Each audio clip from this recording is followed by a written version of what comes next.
여러분 안녕하십니까? 오늘의 미국 위켄드 에디션 강혜신입니다.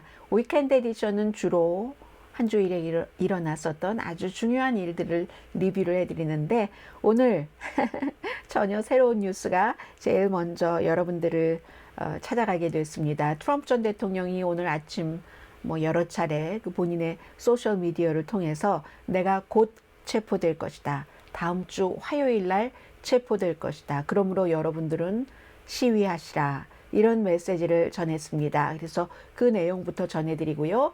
그리고 사실은 이것보다 더 극박하게 중요한 것은 제가 3J 또 그 3주일제 이렇게 결론을 내릴 수 있는 은행권의 정말 중요한 이슈도 또 트럼프 전 대통령과 맞서서 그 공화당의 대통령이 되보려고 하는 론 디센티스의 움직임. 미국과 호주와 영국의 정상이 미국 샌디에고에서 같이 모여서 여러 일들을 한 것은 정말 중요한 이슈입니다. 미국의 외교 정책에서 야심찬 군사동맹입니다. 그리고 마지막에 GPT가 이제 새로운 프로그램 GPT-4를 내놨는데 이 GPT-4는 챗 GPT와는 달리 조금 더 정확도가 있다는 그런 평을 받고 있거든요. 여기까지를 오늘의 미국 위켄드 에디션에서 전해드리겠습니다. 먼저 트럼프 전 대통령이 이번 주에 어제 말씀드린 것처럼 유튜브가 이제 트럼프를 금지하던 것을 완전히 어제로 풀었다 해서 기지개를 켜는가 싶더니 기지개를 본인 스타일대로 켜는 것 같습니다. 화요일에 맨하탄 검사가 이제 본인을 2016년도 선거하기 불과 몇 주일 전에 포르노 여자 배우 스토미 데니엘스에게 13만 달러를 주고 본인과의 그 불륜 관계를 말하지 않겠다 하고 입막음 해서 이제 허쉬먼이라고 얘기를 하죠. 그렇게 했었다 하는 것을 본인의 10년 동안 픽서 모든 것의 해결사였고 개인 변호사였던 그 마이클 코엔이 전부 그 증언을 하고 이 사람은 징역 3년형까지 선고를 받고 1년 넘게 복역을 했습니다. 왜냐하면 그 복역하는 그런 기간 동안에 코비드 19도 터지고 해서 이제 가택에서 마지막 임기를 채워가면서 어쨌든 트럼프의 심부름꾼을 했다는 이유로 복역을 했습니다. 미국에서 증거 없이 복역을 할 수는 없죠. 이 사람은 13만 달러를 트럼프의 지시에 의해서 스토미 데니엘스에게 입막음용으로 줬는데 먼저 본인의 돈으로 주고 나중에 이제 그 트럼프 재단으로부터 그 돈을 체크를 트럼프에게 받았다 하는 내용입니다. 트럼프 전 대통령은 그런 일 없다. 나는 그 스토미 데니엘스와 같은 말상은 싫어한다 라고 얘기를 하고 절대로 그 여자와 그런 관계를 가진 적도 없고 그 일로 마이클 코엔에게 돈을 준 적도 없다고 초지일관 얘기를 하고 있습니다. 그러나 이제 이 문제는 사생활의 문제인 것이 아니라 선거 전에 선거용 입막음으로 돈을 줬기 때문에 연방선거법 위반이 됩니다. 그래서 어찌 보면 아주 큰 이슈인데 이걸 맨하탄 검찰이 5년 동안이나 수사를 한 겁니다. 그래서 만약에 지금 이제 지난주에 맨하탄 대배심에서 스토니 데니엘스도 검사와 미팅을 하고 마이클 코엔이라든가 트럼프 전 대통령의 개인 변호사도 대배심 앞에서 여러 진술을 했습니다.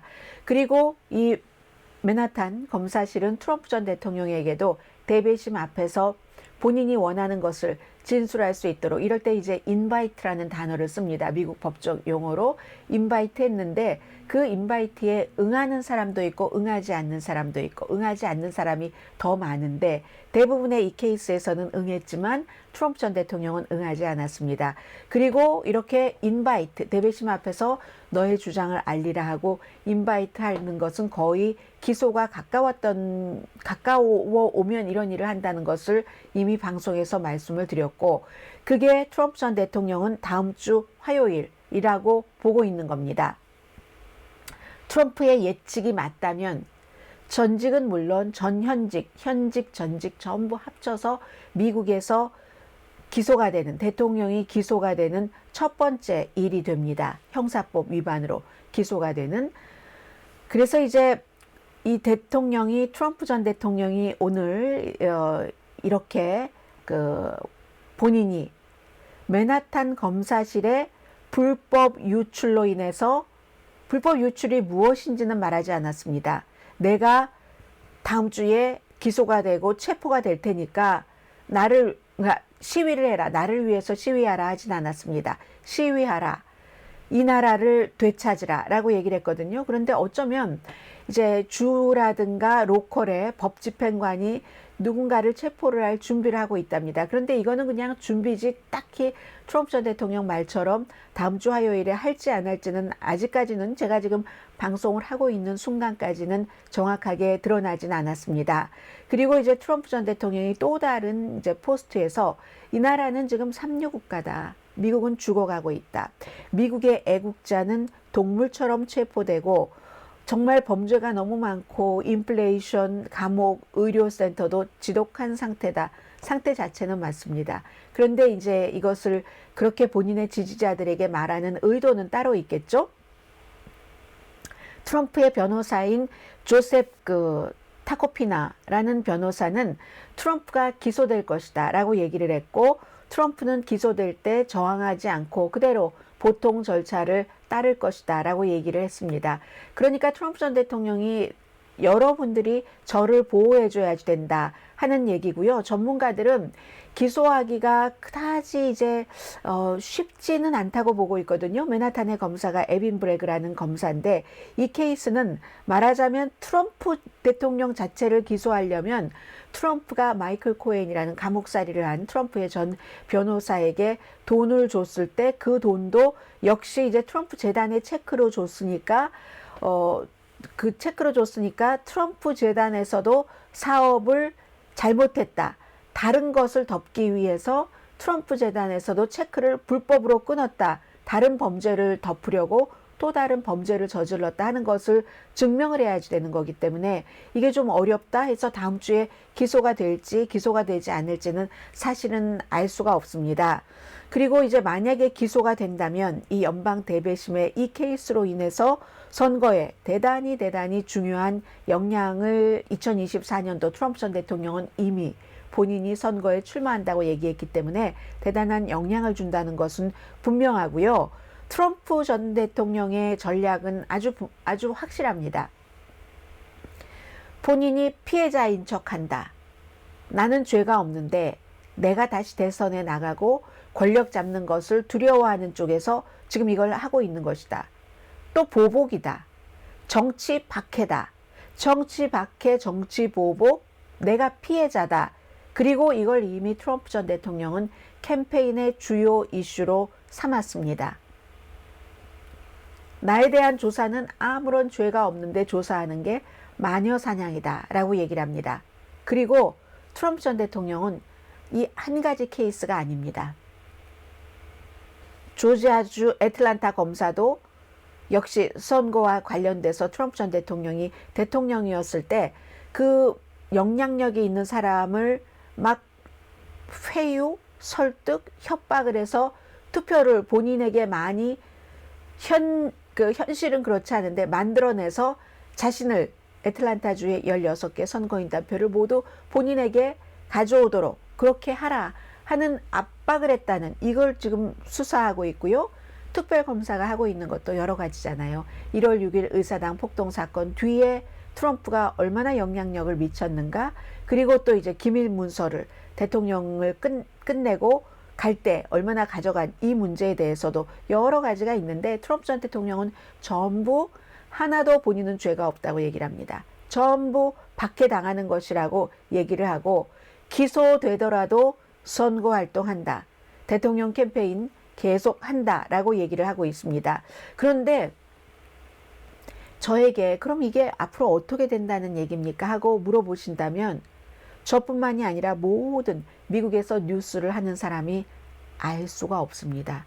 왜냐하면 미국에 이런 전례가 없기 때문에 미국 그 정치 시스템에서 전직 대통령이 이렇게 한 가지도 아니고 두 가지도 아니고 수없이 많은 비즈니스 관련 수사도 받고 있으니까요. 그런 것에서 이런 일들을 해온 전직 대통령이 없기 때문에 미국은 지금 가보지 않은 강, 미지의 강을 건너가고 있는 중입니다.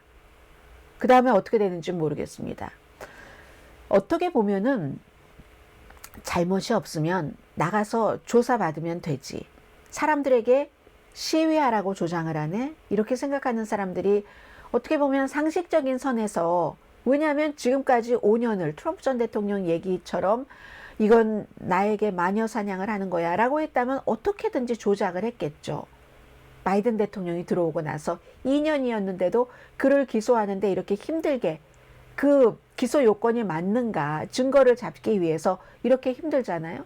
또 하나는 같은 일로 측근이 본인의 변호사였던 사람이 1년 이상을 복역을 했는데 트럼프의 지시로 나는 이런 일을 했다 하면서 복역을 했는데 그 사람은 복역하고 트럼프가 죄가 없다는 게 말이 되지 않잖아요. 그래서 이런 여러 가지는 트럼프가 아니면 할 수 없는 일입니다. 미지의 강을 건너고 있다라고 말씀을 드립니다. 두 번째는 실리콘밸리 뱅크, 퍼스트 리퍼블릭 뱅크, 크레딧 스위스, 이런 모든 것들이 통합된 미국과 해외에서의 지금 앞으로 은행권은 어떻게 될 것인가. 제가 하나 말씀드릴 수 있는 것은 미국은 이제 이 케이스 3주일째에도 중요한 뉴스로 여러분들께 저는 전해드리고 여러분들은 들으시게 되겠구나. 이 정도 되면 미국 은행권도, 세계 은행권도 어떠한 서로의 그 스스로의 몸가짐을 다시 한번 돌아봐야지 되는 그것인 것은 분명합니다. 먼저 제가 3J를 말씀드리겠습니다. 왜 3J냐면 이번에 특히 이제 레이티스트부터 가죠. 퍼스트 리퍼블릭 뱅크라는 미국의 14위 규모의 뱅크가 샌프란시스코에 본사가 있고 특별한 비즈니스에 포커스를 두고 아주 부자에게 포커스를 두고 영업을 해서 역시 실리콘밸리 뱅크 먼저 망해버린 며칠 전에 그 뱅크와 비슷한 스타일의 뱅크입니다. 물론 미국은요. 그렇죠. 이 16, 20개 정도까지가 미국 은행의 전체적으로 거의를 차지한다고 보시면 되거든요. 그러니까 큰 은행은 큰 은행이에요. 굉장히. 이 퍼스트 그 리퍼블릭 뱅크를 망하지 않게 하도록 한 사람이 세 사람의 이름이 다 J자가 들어갑니다. 자넷 옐런 재무장관, 그 다음에 제이미 다이먼, 미국에서 가장 큰 은행의 CEO, JP 모건 체이스의 CEO, 또 제롬 파웰, 연준 의장, 이 세 사람이 실리콘밸리 뱅크와 시그니처 뱅크는 지금 망했다 하더라도 더 이상의 망하는 은행이 나오면 안 된다 하고 퍼스트 리퍼블릭 뱅크에서 사람들이 막 돈을 빼가고 이 체크 앤 밸런스가 맞지 않고 할 때 서로 열심히 일을 해서 일단은 막긴 막았습니다. 무너지는 것을. 제이미 다이먼이 미국은 이것도 여러분들께서 이해가 안 된다 생각하실 수도 있을 것 같아요. 이 퍼스트 리퍼블릭 뱅크의 자문이거든요. 이 사람이 미국에서 가장 큰 은행 JP 모건 체이스의 CEO이면서도 역시 퍼스트 리퍼블릭 뱅크의 자문이기도 합니다. 그러니까 재무장관이 이 사람에게 전화를 걸어서 이 사람이 또 다른 은행들, 뱅크 오브 아메리카, 골드만삭스, 시티뱅크, 웰스파고뱅크 뭐 이런 뱅크들에 다 서로 CEO 대 CEO로 전화를 걸어서 가장 많이 돈을 내는 사람들은 이 JP 모건 체이스와 뱅크 오브 아메리카 등등 50억 달러씩 네 군데 은행이 내면 200억 달러를 모았잖아요. 그리고 어떤 은행들이 이제 또 뭐 10억 달러씩 내는 은행도 있고 25억 달러씩 골드만삭스 25억 달러 냈는데요. 그렇게 내는 은행도 있어서 300억 달러를 모아서 이제 곧 그 디파짓을 전부 이 퍼스트 리퍼블릭 은행에 주겠다라고 발표를 했습니다. 그래서 약간 하루는 뭐 주식이 올라간 듯 했지만 결국은 300억 달러를 약속을 받았어도 주식값은 33% 어제 내려간 채 마감을 했습니다. 퍼스트 리퍼블릭 뱅크가. 지난주부터 75%가 내려갔습니다. 이 3J, 이 사람들이 열심히 일을 해서 퍼스트 리퍼블릭 뱅크가 망하지 않으면 좋지만 망하게 되면 그 다음에는 사람들이 너무 걱정하고 전체적인 은행 붕괴 시스템이 오면은 전체 경제가 망가진다는 얘기입니다. 그렇기 때문에 이 세 사람이 열심히 일을 해서 이렇게 그 퍼스트 리퍼블릭 뱅크를 살려보려고 하는데 이게 어떻게 될지는 알 수가 없죠. 뭐 한 주일 사이에 주식 시장이 거의 뭐 75%가 내려가 버렸기 때문에 하루 정도, 그러니까 막 60% 정도 내려갔다가 좋은 일이 있으니까 10% 정도 올라갔다가 결국은 아우 그래도 믿지 못하겠어 하고 33%가 내려간 채로 어제 장을 마감을 했습니다. 그렇기 때문에 이제 이 부분도 지금 생각을 할 여지가 여전히 남아 있고요. 실리콘밸리 뱅크를 보겠습니다. 이 실리콘밸리 뱅크의 경우는 뭐 그 무너진 원인 같은 것 많이 말씀드렸으니까 더 이상은 말씀 안 드리겠고요. 가장 제가 인상적이었던 것은 이번 주에 오랜 시간을 들여서 했던 일 가운데가 미국 은행들을 그냥 쭉 처음부터 끝까지 뭐 거의 5천 개 되는 거, 5천 개 조금 넘는 것들을 쭉 보는 것을 제가 몇 번을 봤습니다. 몇 번을 봤는데 야, 실리콘밸리뱅크라는 은행이 1983년도에 만들어져서 무너지기 전까지 자산이 불과 몇 개월 전에 2천억 달러 이상이었고 이 포스트 리퍼블릭보다 두 단계 낮은 16번째 규모의 은행이었습니다. 40년 됐잖아요. 1983년도에 만들어졌으니까 40년 된 은행이 망하는 데는 40시간밖에 안 걸리더군요. 수요일부터 목요일, 금요일까지 40시간밖에 안 걸렸습니다. 거의 이틀 조금 못 걸리는 사이에 망해버렸습니다. 이 사람들은 이자율이 인상해서 우리가 무슨 채권에 투자를 했는데 그 채권이 하필 우리가 비쌀 때 샀는데 싸져서 그렇고 사람들이 갑자기 돈을 빼가고 이런 여러 가지 그 기업의 환경, 테크놀로지 업계의 환경의 변화를 얘기를 합니다. 또 이자율이 올라서 테크놀로지에 막 투자가들이 투자를 하지도 않고 그러니까 테크놀로지 업계도 전에는 돈을 많이 은행에 넣어놨던 걸 다 빼가기도 하고 했는데 그런데 이제 여기도 마찬가지입니다. 그렉 베커라는 사람이 CEO, 지금은 이제 해고됐지만 실리콘밸리뱅크에서 샌프란시스코에서 아주 즐겁게는 아니지만 뭐 와이프하고 지낸다고 하던데 지금 이 사람이요. 예를 들어서 JP 모건 체이스의 CEO가 본인이 살리려고 연준 의장과 또 이 재무장관과 열심히 애썼던 포스트 리퍼블릭 뱅크의 어떠한 그 자문인 것처럼 이 그렉 베커라는 실리콘밸리 뱅크의 CEO도 샌프란시스코 지역 연준 이사였습니다. 지금은 이제 아니지만 며칠 사이에. 근데 이 사람이 뭐 물론 은행에 들어간 지도 오래됐고 그 은행에서 오래 일을 했어요. 근데 연준 이사쯤 되려면 그것보다 더한 다른 그런 이력이 필요한데 다만 은행에 있어서의 최고 연준 이사가 될 정도의 전문가였다기보다는 테크 업계의 시야, 테크 업계의 뭐 경험 같은 것이 만났다는 게 연준 샌프란시스코 지부의 이사가 된 이유입니다. 그런데 또 웃기는 것은 그 연준 샌프란시스코가 실리콘밸리 뱅크가 샌프란시스코에 본사가 있기 때문에 그 은행을 감독하는 기관이었어요. 이게 어떻게 상충하지 않았을지는 잘 모르겠습니다만은 이런 문제들이 있었고요. 근데 이게 결국은 다 가면 나중에 왜 그렇게 규제 당국이 규제를 안 했어? 이게 말이 돼? 지금 와서 보니까 말이 안 되잖아. 그런데 2018년도 트럼프 전 대통령이 집권할 당시에는 이런 모든 것들이 말이 된다고, 이런 일이 일어난다고 상상을 했는지 아닌지는 모르겠습니다만은 말이 된다고 이 정도의 은행에는 규모 14위, 22 정도의 은행에는 좀 느슨하게 해줬습니다. 물론 이유도 있죠. 미국이 너무너무 큰 은행, too big to fail 하는 뭐 자산이 3조 달러, 2조 달러 있는 그런 몇몇 5, 6, 7, 한 10개 은행 안에 드는 이런 은행들을 더는 키울 수 없다라는 생각도 사실은 있기는 있었습니다. 그러니까 이제 그런 사이에 2008년도에 여러 가지 이런 은행이 무너지는 사건을 겪고 나서 나드 프랭크라는 아니야 모든 은행들을 다 감시를 해야지 돼 하는데 그래서 이 감시하는 그런 곳에 실리콘밸리뱅크나 그 퍼스트 리퍼블릭 은행도 들어갔는데 14위 16위니까 트럼프 시대에 이 정도는 안 해도 된다고 빼줬습니다. 빼주고 나서 느슨해지니까 이런 일들이 일어난 겁니다. 경영진이 위험하게 자산 관리를 했고 그리고 이제 특히 테크놀로지 하면 무슨 컴퓨터 관련 이런 것만 생각할 수 있는데 그것도 그것이지만 와이너리 지금 뭐 한국에서 뭐 전두환 전 대통령의 손자가 유튜브에서 뭘 하고 기자 인터뷰하고 이런 것이 굉장한 핫 이슈인데 그 가족도 와이너리를 하고 있잖아요.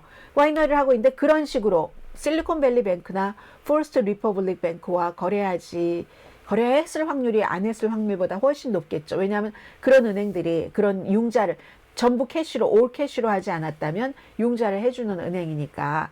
그렇게 특수화된 와이너리, 컴퓨터, 기타 스타트업 여기에만 포커스를 두고, 그러니까 그 업계가 막 좋았을 때는 어느 정도 좋다가 업계도 지금 나빠지고 감원하죠. 페이스북도 지금 10,000명 감원 또 한다고 하잖아요. 메타도 그렇게 하고 이자율 올라가고 개다되고 뭐 재택근무한다고 경영진들은 미국 전국에 흩어져서 일하니까 함부로 모이기도 힘들고 직원들도 재택근무 이 원격 근무를 많이 하니까 소통에 문제도 있었을 테고, 문제가 없었을 땐 상관이 없지만 문제가 있었을 땐 그런 모든 것들도 역시 이슈가 된다는 얘기입니다. 그래서 미국 국민들은 만약에 이런 일들이 있어서 점점 더 가서 큰 은행까지 퍼진다면 왜 큰 은행 11군데 은행이 퍼스트 리퍼블릭 뱅크에 300억 달러나 본인 은행들의 돈을 내고 50억 달러, 25억 달러, 10억 달러 이런 식으로 돈을 내고 그 은행을 살리려고 하겠습니까?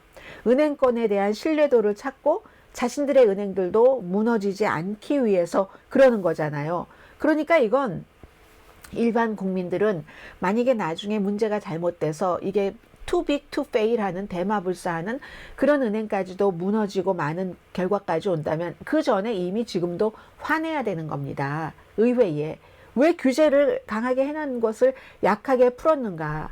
왜 CEO들은 그렇게 허술하게 일을 했는가 하고 화내야지 된다니까는요. 지금 역시 이 문제도 계속 지켜봐야지 될 이슈고요. 그리고 이제 또 뭐가 있냐면은 또 하나의 은행, 이 은행은 미국 은행은 아니지만 크레딧 스위스를 결국은 이 크레딧 스위스 사진은 작게 보이고 UBS는 크게 보이잖아요. UBS가 사들이겠다고 했습니다. 지금 이제 미국의 그 실리콘밸리 뱅크도 누가 산다 뭐 말도 있고 해요. 그런 일이 있지만 오히려 이 스위스의 크레딧 스위스라는 투자 은행이 망가지려고 하는 것을 그 스위스 정부에서 540억 달러를 집어넣어서 일단 숨을 쉬게 하고, 이 회사는 이 그 투자기관은 지난 몇 년 동안 뭐 돈 세탁이라든가 기타 등등 스캔들이 많아서 막 별로 그 흑자를 내지 못했던 그런 회사이긴 합니다. 그런데 UBS 그룹이 이걸 사겠다고 발표를 했습니다. UBS는 다국적인 그 그룹입니다. 물론 스위스가 한 89.5% 정도 지분을 갖고 있고 미국이 2.4%, 미국이 2.5%, 아시아가 2.4%, 그리고 유럽이 이것보다는 조금 많아요. 유럽의 국가가 많으니까 5점 몇 퍼센트 이렇게 해서 100%가 완성되지만, 그래 이 UBS라는 그룹이 이 크레딧 스위스는 우리가 인수하겠다 했으니까 이 문제는 조금 이제 불이 꺼졌을 수도 있고, 근데 은행이 도대체 뭐가 잘못됐는가? 앞서 이제 간헐적으로 이리저리 잘못된 그런 말씀을 다 드렸고요. 시스템은 고쳐야지 된다. 분명히 고쳐야지 된다. 은행들이 이렇게 저렇게 해서 수익만 불리고 위험에 대해서는 전혀 대비하지 않는, 이건 법으로 막아야지 되죠. 그래서 바이든 대통령이 어제 뭐라고 얘기를 했는가 하면은 그 실패한 은행 관리자 벌 주는 것을 쉽게 만들어야지 된다. 그래야지 책임 있게 일을 한다. 아무도 법 위에 없고 투명성이 무척 중요하고, 의회가 연방예금보험공사가 조금 이런 일들을 잘할 수 있도록 권한을 더 줘야지 된다. 그리고 지금 이제 앞으로 수사에 이미 들어갔죠. 망한 은행, 망해가는 은행에서 CEO들이 내부 막 거래한 이런 것들, 그로 인해서 이득 본 것 당연히 다 회수하겠죠. 그리고 앞으로 다른 은행에서도 일하지 못하게 해라, 이런 얘기도 하고요. 왜냐하면은 뭐 그 실리콘밸리 뱅크의 그렉 베커 그 CEO 같은 경우도 2월 말에 회사가 무너지기 좀 전에 360만 달러 정도의 회사 주식을 팔았던, 이건 이제 지금 이미 연방 법무부에서 조사 들어가고요. 앞으로 고의적으로 무시했거나 아니면 뭐 지속적으로 무시했거나 몰라서 무시됐거나 모든 것에 대해서 책임 강화돼야 된다는 겁니다. 왜냐하면 은행은요, 남의 돈으로 돈 버는 합법적인 기관이잖아요.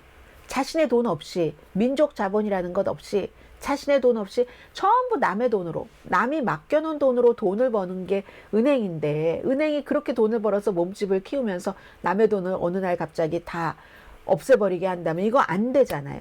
그래서 은행의 이것을 좀 보겠습니다. 은행의 차트를 좀 보시겠는데요. 은행이 지금 그 실리콘밸리 뱅크 같은 경우는 95%가 원래 보험에 안 들어 있는데, 이건 이제 연방 그 보험 예금 보험공사에서 해준 것이고, 예금주 보호를 전부 해줬습니다. 퍼스트 리퍼블릭 뱅크도 60 몇 %니까 실리콘밸리 뱅크보다는 조금 낮지만 그래도 별로였었죠. 그래서 미국에서 뱅크 오브 아메리카가 제일 그래도 괜찮은 편입니다. 오히려 뱅크 오브 아메리카가 넘버 2인데 그 예금 보험률에 있어서는 넘버 1인 JP 모건 체인스보다도 낮습니다. 보험이 안 들어있는 돈이 45% 미만입니다. 뱅크 오브 아메리카는, 웰스파고가 한 46% 정도, JP 모건 체이스가 50% 조금 넘는 그 정도. 그런데 이제 이렇게 큰 은행이 그렇게 될 경우는 정부가 조치를 취하죠. 이미 그 FDIC 연방 그 예금 보험공사가 어떻게 할 수 있는 그 수준이 아니기 때문에 그렇고, 그리고 또 하나는 연방 그 예금 보험공사뿐 아니라 또 하나의 이런 비슷한 기구가 있거든요. 어제 제가 말씀드렸잖아요. 신용조합과 마찬가지인 그 페더럴 그 크레딧 유니언이 있는데, 이 크레딧 유니언은 연방 그 보험공사에서 그 돈을 나중에 보호하는 게 아니라, 이 크레딧 유니언의 돈은 그 NCUA라고 해서 전국 크레딧 유니언국이 따로 있습니다. 여기는 이제 멤버들이 이렇게 해서 그 우리 그 리스널 지역 로컬 은행과 마찬가지로 멤버십으로 운영하는 그런 은행이 크레딧 유니언이라고 어제 말씀드렸는데, 크레딧 유니언의 돈도 NCUA 전국 크레딧 유니언국이 있어서 거기서 이 연방 예금 보험공사와 똑같이 25만 달러까지, 뭐 조인트면은 이것도 이제 50만 달러까지 그렇게 보호를 한다는 것 말씀드립니다. 그래서 이제 하원이 곧 청문회를 3월 29일에 은행 청문회를 열게 됩니다.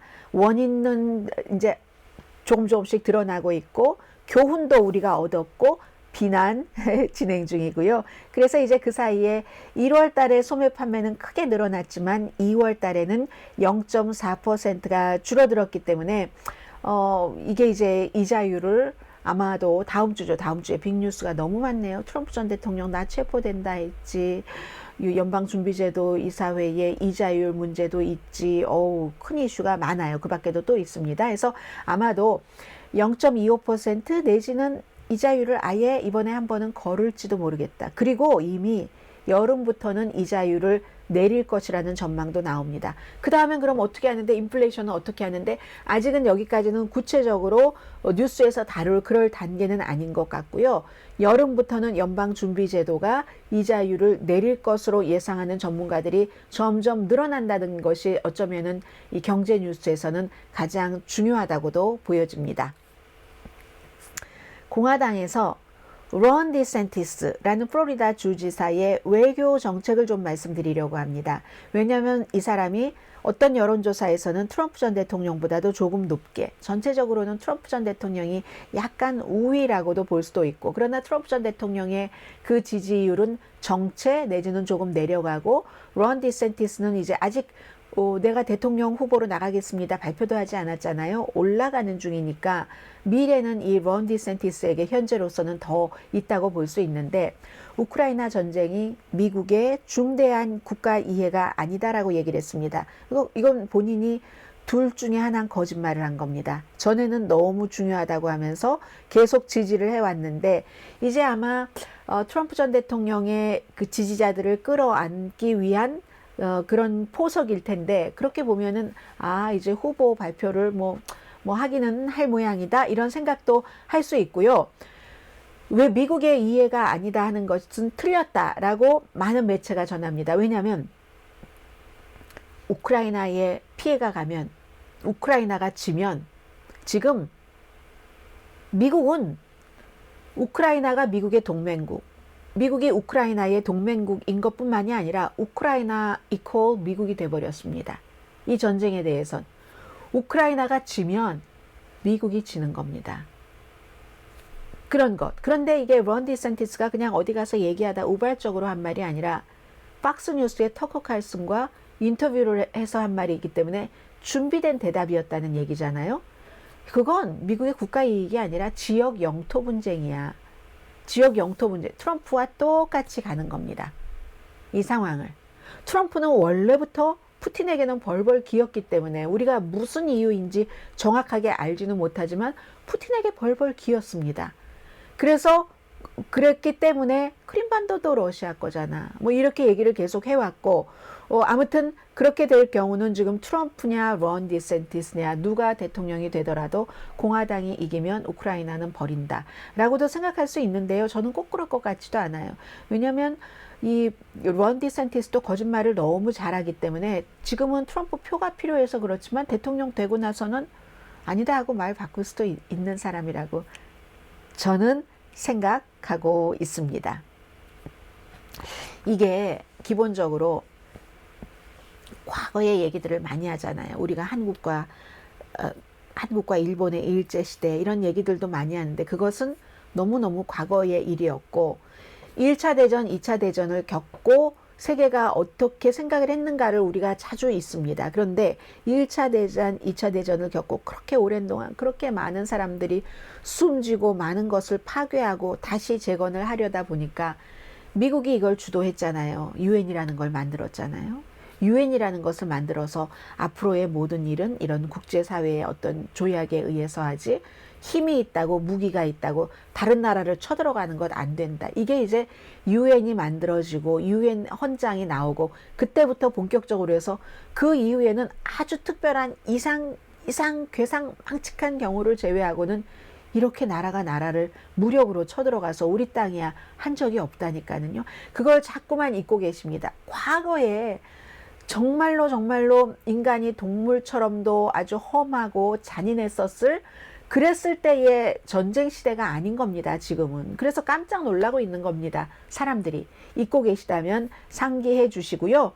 그리고 지금 우선순위가 미국에서 이제 중국이죠. 당연히. 지금은 이제 러시아가 돼 있지만 그런데 미국이 우크라이나를 포기하면은 아시아 국가가 미국을 믿겠습니까?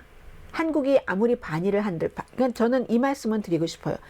반미를 한들. 반미를 하려면 완전한 반미를 하고 거래를 끊으려면 두 가지가 충족돼야지 됩니다.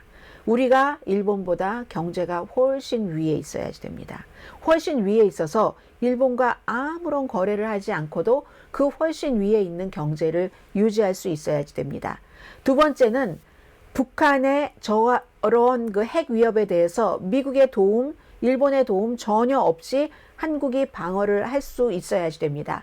도움을 청하지 말아야지 됩니다. 이 두 가지가 지금 됩니까? 경제는 일본은 GDP로 하면 세계 경제 3위입니다. 한국은 GDP로 하면 한 13위 정도 될 거예요. 그런데 이제 테크놀로지나 여러 가지 그런 것을 감안해서 또 다른 계산으로는 10위 이렇게 보는 것이고 국방이요? 미국 없이 절대 안 됩니다. 미국을 허구한날 욕하는데 그러면 그냥 미국의 아무런 국방 지원을 받지 않는다고 선언하세요. 선언을 하고 욕을 하십시오. 선언을 하고 미국과 단절을 하는 게 맞다고 생각됩니다.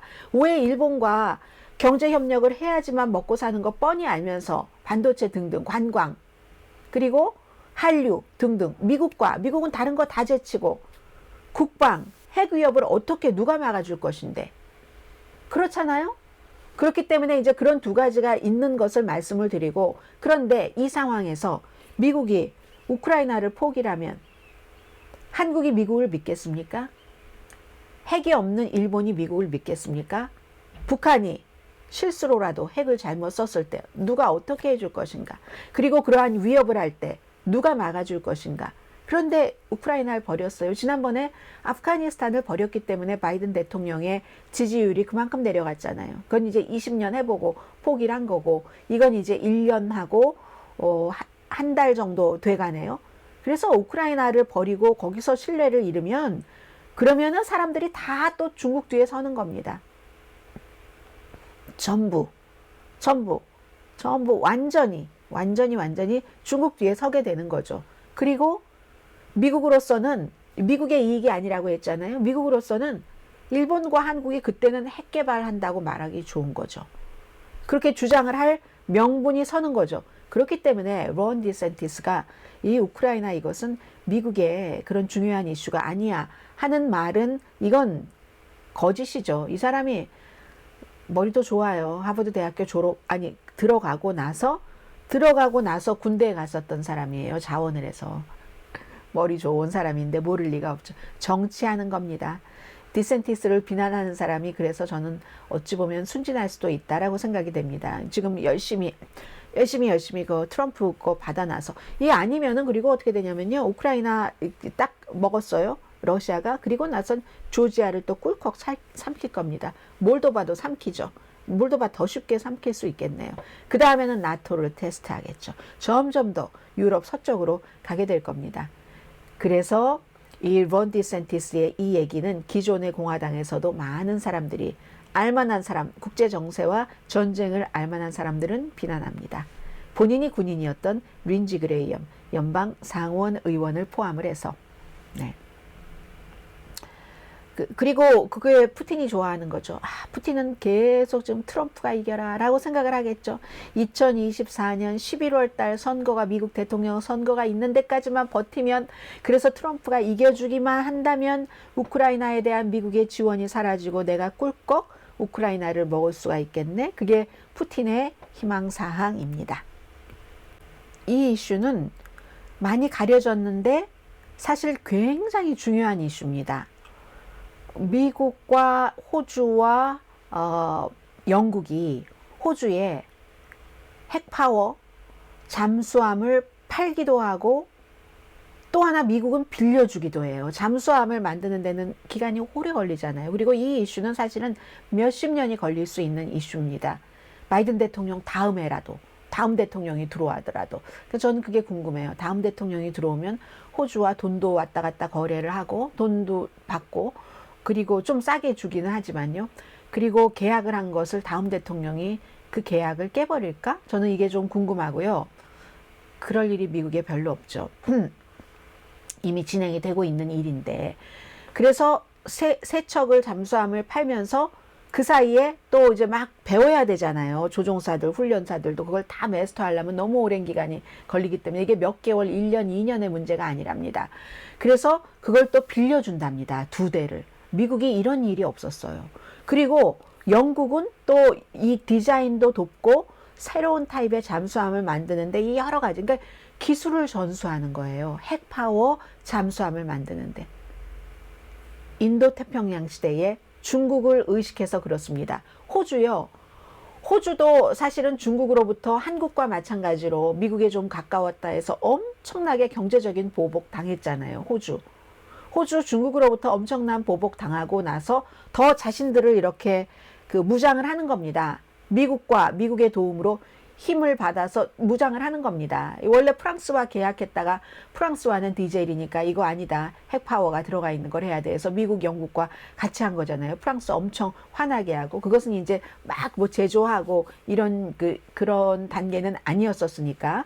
그래서 만약에 뭐 의회에 승인이 있어야지 되는 부분도 있고 해요. 그래서 의회가 다 승인을 한다면 호주가 미국에서 굉장한 잠수함 3척을 할인된 가격으로 살 수가 있고, 2척은 추가 옵션으로 이제 이 3척이 가서 튠업하고 할 때까지 임시로 뭐 여러 가지를 해볼 수 있도록, 이런 거기 때문에 미국이 여기에 동의했다는 것은 너무나 놀라운 사실입니다.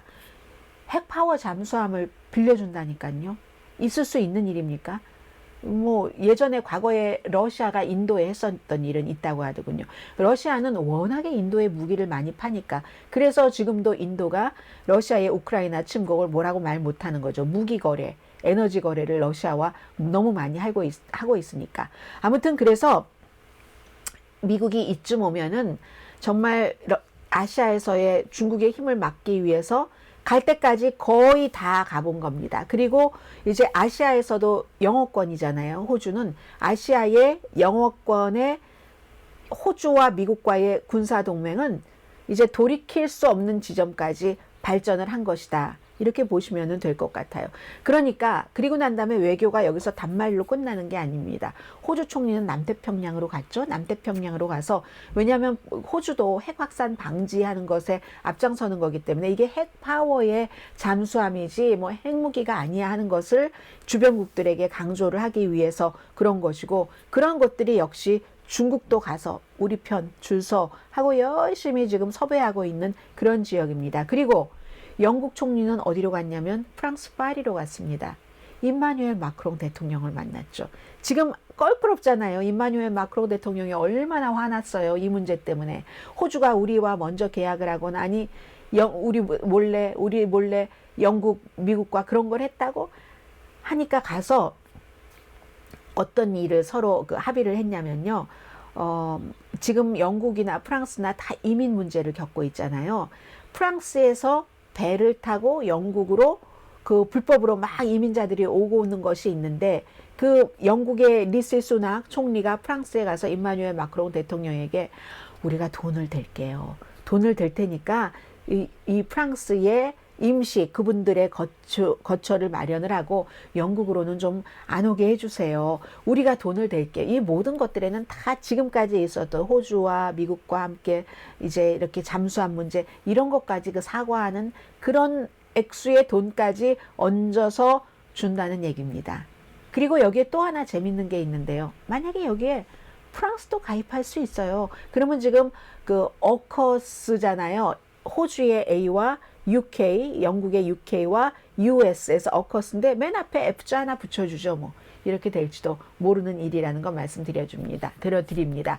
그리고 미국 대통령도 가만히 있지 않았잖아요. 프랑스 임마누엘 마크롱 대통령이 엄청 화났어요. 막 이렇게 화가 났는데, 그러니까 자신이 대통령이 되고 나서 첫 번째 국빈 방문으로 프랑스의 임마누엘 마크롱 대통령을 초대를 해서, 부부를 초대를 해서 이제 마음을 조금 다듬어 준 거죠. 이게 외교죠. 이게 국제 정세고요.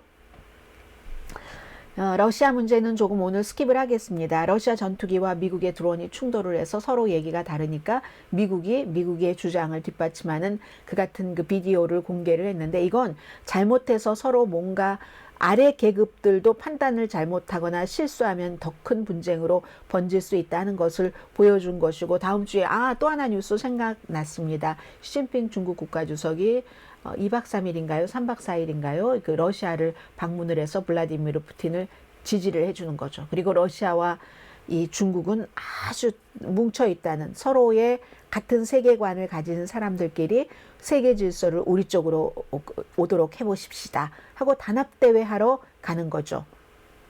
국제형사재판소는 40개국이 넘는 나라의 요청에 따라서 미국은 여기에 적극적으로 하지 않았습니다. 블라디미르 푸틴 러시아 대통령을 전쟁 중에 우크라이나 어린이들을 6천 명이나 어디서 정말 들어다가 러시아 쪽으로 데리고 가서 본인들이 원하는 식으로 뭔가를 했다 해서 전범으로 이제 그 영장을 발부를 했지만, 영장 발부는 집행되지 않을 겁니다.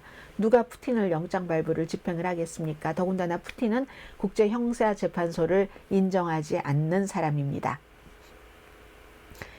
GPT-4를 좀 말씀을 드리겠는데, 챗GPT에 대해서는 저는 많은 사람들이 엄청나게 챗GPT를 기적의 모처럼 말씀을 드릴 때 장점도 있지만 단점도 있다. 단점이 더 결정적일 수도 저는 있다고 생각을 좀 했습니다. 특히 뉴스 분야에서는요. 이 지금 이 GPT-4도 얘기를 해요. 저는 뉴스니까 뉴스를 물어보면 늘 틀리고 저한테 사과한다고 했잖아요. 미국 이슈건 한국 이슈건 무슨 국제 이슈건. 그런데 이 GPT 쪽에서도 오픈 AI가라는 회사, 캘리포니아에 있는 회사가 만들었잖아요. 본인들이 실토를 했습니다. 21년도 이후의 뉴스에는 좀 약하다. 이런 얘기를 했고요. 그런데 새로 나온 GPT-4는 불안할 만큼 놀랍답니다. 이건 파이낸셜 타임스의 보도입니다. 정확하고 파워풀하고 추론 능력까지 있다는 거예요. 정확하다고 하는 것은 그냥 챗 GPT는 우리가 텍스트로만, 글자로만 물어보고 답해주고 했는데, 이건 도표도 주고요, 이미지도 주고, 동영상 얘기는 아직 못 들었는데 앞으로 동영상도 줄 수도 있죠. 텍스트와 이미지를 준다는 겁니다. 세금 보호도 도와주고 굉장히 인상적이었다고 이제 테스트를 해본 그 전문가들은 그런 그 평을 내놓고 있거든요. 예를 들어서 추론도 잘한다 하는 것은 예를 들면 이런 겁니다. 로라 엄마의 딸 이름이 뭘까? 다시 한번요. 알아맞혀 보세요. 로라 엄마의 딸 이름이 뭘까? Yes. 로라 엄마의 딸 이름은 로라입니다. 이런 것, 그 챗GPT는 잘 못했는데 할 수 있다는 겁니다. 그래서 무슨 어디에 구독한 거 취소도 해주고 의료비를 내는 거, 의료비 내는 거 굉장히 중요한데요. 이런 것, 모든 거에 자동화에 대단한 영향을 미칠 정도가 됐다는 겁니다. 그런데 만약에 인간이 인간의 생각과 감정을 컴퓨터 시스템에 잘못 넣는다면, 이 챗GPT는 막 지어내는 말을 너무 잘하거든요. 그러니까 창작자에게 좋다고 하잖아요. 소설 쓰는 거 도움받을 수 있도록. 그래서 여기도 말하자면 이런 인간의 생각과 감정을 컴퓨터 시스템에 잘못 넣어 놓는다면 우리 인간을 그 챗-4가 컨트롤을 하기가 쉬워지는 거죠. 이제 그런 정도 있고, 아무튼 무척 인상적이었다 하는 것인데, 이제 걱정되는 것은 엘리자 효과 같은 것이 걱정된다는 얘기고요. 또 정치적으로도 뭐 특별히 어떤 쪽에 그 파가 되면은 어떻게 되는가, 이런 것들도 조금 걱정을 하지만, 아무튼 아직까지는 근데 많은 것을 알고는 있지만 뭐 정확하게 막 모든 것을 다 기억하고 있지는 못하다고 얘기는 하는데, 챗 GPT보다는 이 GPT-4가 불안할 만큼 놀랍다 하는 얘기. 제가 지금 사진을 안 보여드렸죠. 사진을 안 보여드렸는데 지금 사진을, 네, 이 챗 GPT-4가 훨씬 놀랍다 하는 얘기. 여기까지 전해드리면서요. 한국 밖에서 본 한국은 또 나중에 전해드리기로 하고요. 오늘 일단 여기서 마치겠습니다. 다음 주에 뉴스가 많은 때이기 때문에 저는 조금 더 부지런해야 되겠는데요. 강혜신이었습니다. 한국 밖에서 본 한국에서 뵙겠습니다.